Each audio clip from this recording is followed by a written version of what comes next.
essa ideia onde materialista. Digo, olha, até hoje ninguém definiu o que é matéria. Não é isso? Os camaradas acabam de dizer que matéria é um negócio que ocupa um lugar no espaço, né?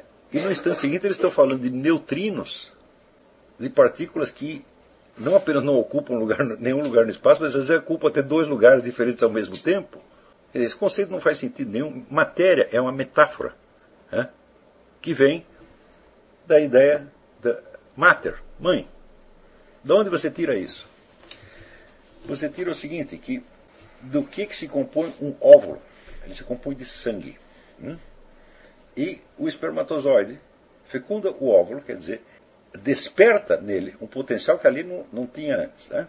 Desperta nele um processo, que é a formação de uma vida, para o qual esse sangue entra como matéria. Então você é feito do poder gerador do seu pai e do sangue da sua mãe.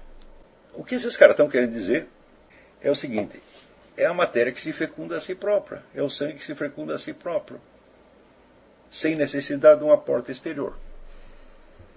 Matéria está ligada, vamos dizer, a metro, que é útero, mater, que é mãe, metro, que é a unidade de medida. Por exemplo, qual é o tamanho que o sujeito vai ter? Digo, bom, o pai dele pode ter 2,10 m, mas se a mãe for mal alimentada durante a gestação, não vai haver sangue suficiente para fazer senão um sujeito de 1,50 m. Então a matéria é o quê? Isso é a medida, é a quantidade. Tá certo? A explicação maravilhosa disso está. Os 2 primeiros capítulos do René Guénon, no Reino da Quantidade do Signo dos Tempos, são uma coisa absolutamente magistral. Eu tenho todas as críticas que eu tenho ao René Guénon, tem alguns pontos ali que são maravilhosos, né? Onde ele vai dar a ideia da forma, em última análise, a ideia de Aristóteles, forma matéria. Não acrescentou nada a Aristóteles, mas explicou de uma maneira absolutamente magistral. Então, a ideia de que a matéria em si ela tenha a capacidade de se autogerar é uma ideia que surge durante a Revolução Inglesa. Por quê?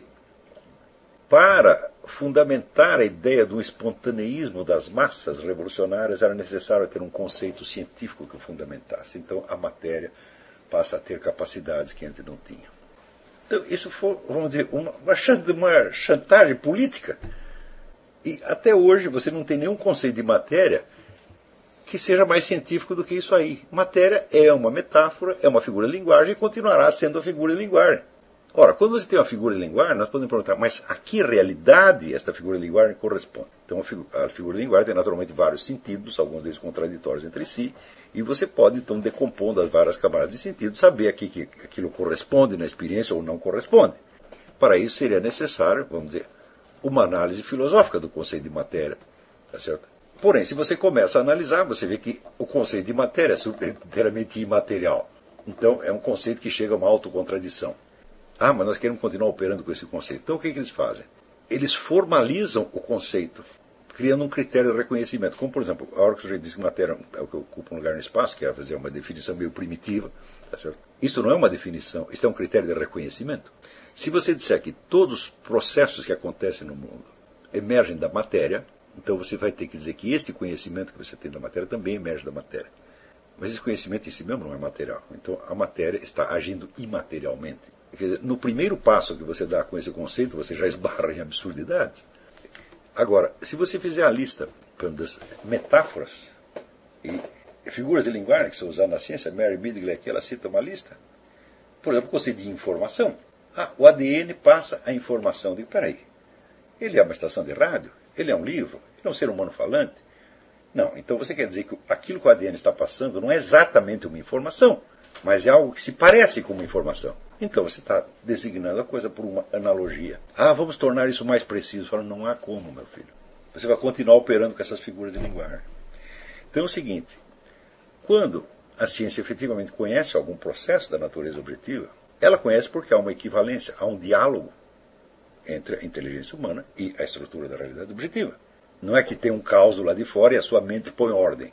Fala, peraí, se você é um componente da ordem do real, e a ordem do real é um caos, como é que esta parte especificamente conseguiu botar ordem na outra? Como é que a parte conseguiu colocar ordem no todo? Quer dizer, se o mundo é um caos, a sua mente teria que ser um caos também. Então, quer dizer, alguma correspondência, algum diálogo existe. Esse diálogo é necessariamente incompleto. Não só por causa das famosas limitações da nossa mente. Tá certo? Mas porque a incompletude faz parte da própria natureza do real. A ordem cósmica jamais pode ser completa, porque estão acontecendo coisas o tempo todo. Uma coisa só está completa no fim. Então, o princípio de incompletude, tá certo? De imperfeição, está imbricado na própria existência da ordem natural. A ordem natural não pode ser perfeita, porque perfeito só Deus. Perfeito só o infinito. O finito nunca pode ser perfeito. Perfeito quer dizer aquilo que está acabado, está fechado. Tá certo? O infinito pode ser perfeito sem ter fim. Agora, o finito não. Se ele tem fim é porque acabou. Né? Então, vamos dizer, essas experiências fundamentais que nos revelam parcelas, tá certo? Relances da ordem natural, elas têm uma correspondência com a realidade. Porém, essa correspondência nunca é perfeita. E por isso é que nós precisamos sempre das figuras de linguagem. Nós entendemos uma coisa por outra, por uma semelhança, mas essa semelhança não pode ser total, porque se fosse semelhança total seria igualdade, identidade. Né? O que é uma analogia? É uma síntese de semelhança e diferença. Tudo que nós entendemos por isso. Por quê? Porque a nossa mente é imperfeita e não consegue captar a perfeição inteira da ordem natural. Não, porque a própria ordem natural é assim também.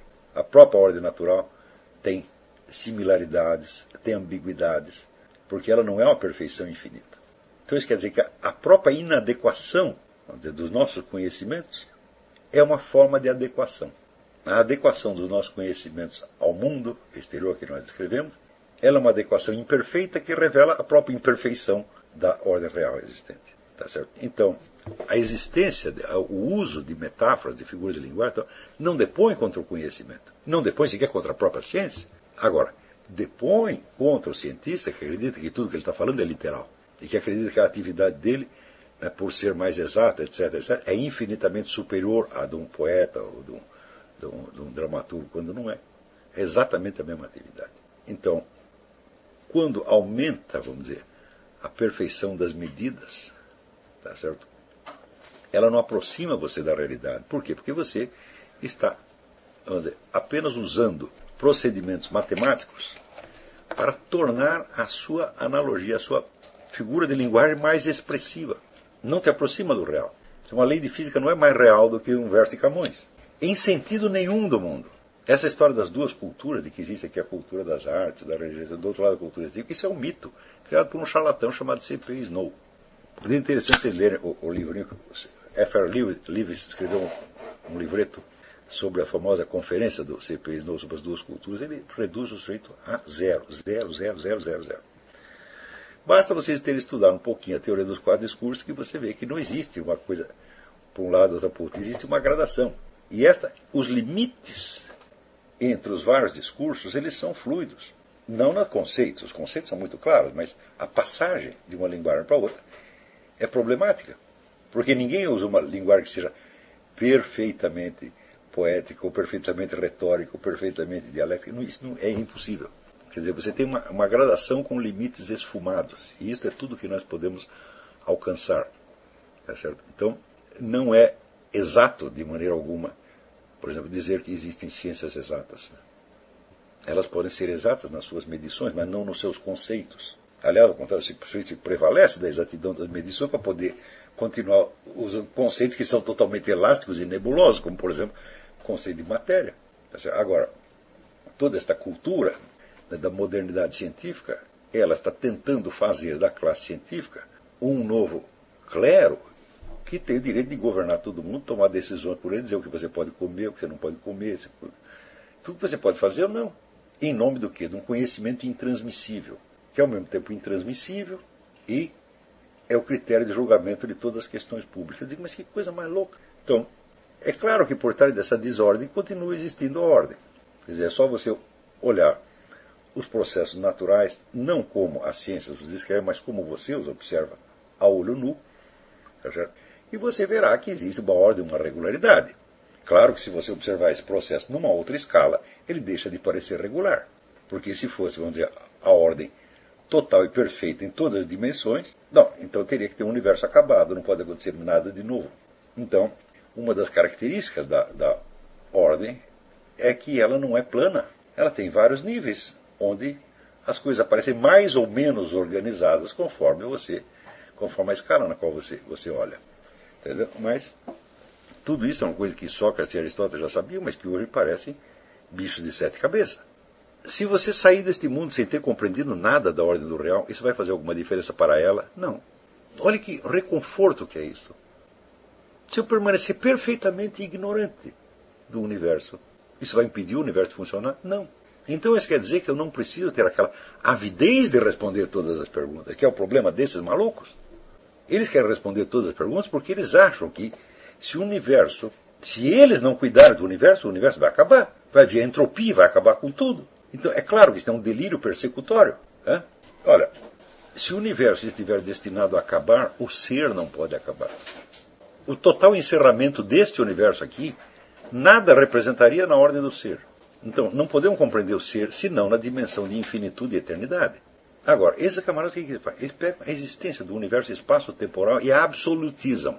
É a única coisa que existe. Então, se isso acabar, nós estamos ferrados. Então, nós temos que impedir que acabe. Mas, é claro, o que tem que fazer com esses caras? Tem que interná-los imediatamente. Quer dizer, você acha que o cosmos depende de você. E se você não tomar uma providência, a porcaria vai acabar. Teve um filme feito por aquele idiota, aquele Tarkovsky, o cineasta russo. O universo dependia de que um sujeito fizesse uma coisinha qualquer. E eu estou assistindo aquele filme. Eu tinha gostado do primeiro filme dele, que era o Solaris. O Solaris já dava uma insinuação dessa, de que a mente humana altera o ambiente cósmico. Mas alterava em medida modesta. Mas quando chega no outro filme, que até esqueci o nome, O Sacrifício. Daí, as ideias do idiota lá são o pilar da humanidade. Chega uma hora que o sujeito fica desesperado e ele sai correndo com... Ele tem acabado de levantar, então ele está com um roupão, e atrás do roupão dele tem o emblema do yin e do yang. E ele achou que aquilo era muito simbólico. Eu estava no cinema e não consegui me impedir de rir. Ele quer passar uma mensagem simbólica, então o que ele faz? Ele coloca lá o símbolo no roupão do cara, o sujeito semi-pelado, correndo com o roupão yin e yang, ele carregando a ordem cósmica nas costas. Diga, não é possível, vamos parar de palhaçada. Esta é a mentalidade desses camaradas. Então, a nossa tem que ser exatamente o contrário. Nós temos que ter um reconforto na ordem do real. Saber que ela não depende de nós. Eu já citei aqui o exemplo para vocês do sujeito que nadava na Praia Vermelha e Ubatuba. Era uma praia que tinha ondas de 50 metros. E o cara ficava lá boiando em cima daqui, perfeitamente confortável. Olha, a nossa vida é assim também. Nós temos que ficar confortável em cima de uma onda de 50 metros. Então, o nosso reconforto é na eternidade do ser. Então, prepare-se para a liquidação do universo. O universo será rasgado como uma folha de papel. Isto em nada alterará a ordem do ser. É nisso que nós temos que pensar.